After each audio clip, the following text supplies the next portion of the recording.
Kahit man nga po mga idol, hindi pa rin nakakagawa ni isa mang move ang Golden State Warriors, aktibo pa rin naman sila kahit papano sa pakikipagnegosasyon na sa mga available na players sa free agency at pakikipag-usap sa ibang kupunan.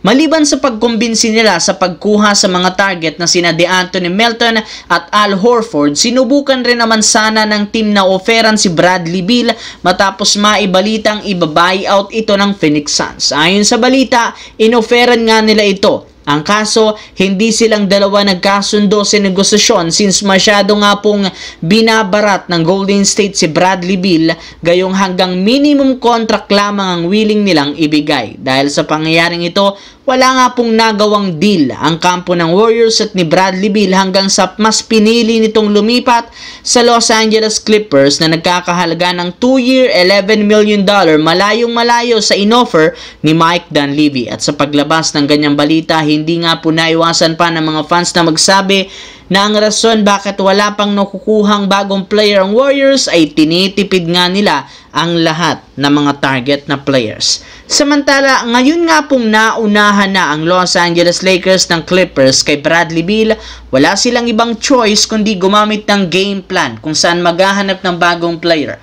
Sa ngayon ay binulgar ng isang insider balak ng front office kumuha ng isang point of attack defender at ito ay tinututukan si George Okogie na kaka-buyout pa lang ng Charlotte Hornets. Hindi rin naman ganun kalakihan ang kanyang kontrata plus nag-average pa siya ng almost 9 points a game, 2.7 rebounds, 1.3 assist.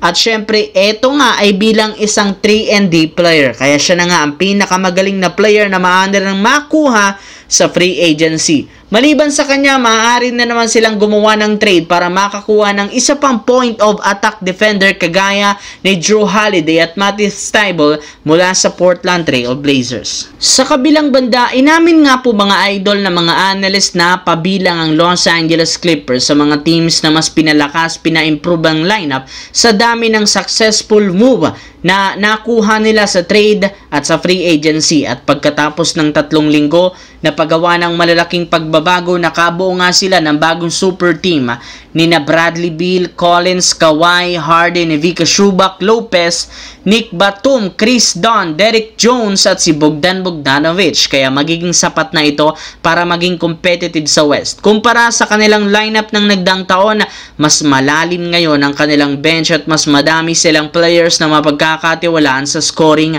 at opensa. Kaya mukhang hindi mauubusan ng Clippers ng offensive power. In fact, halos lahat ng bench pwedeng gamitin bilang starter.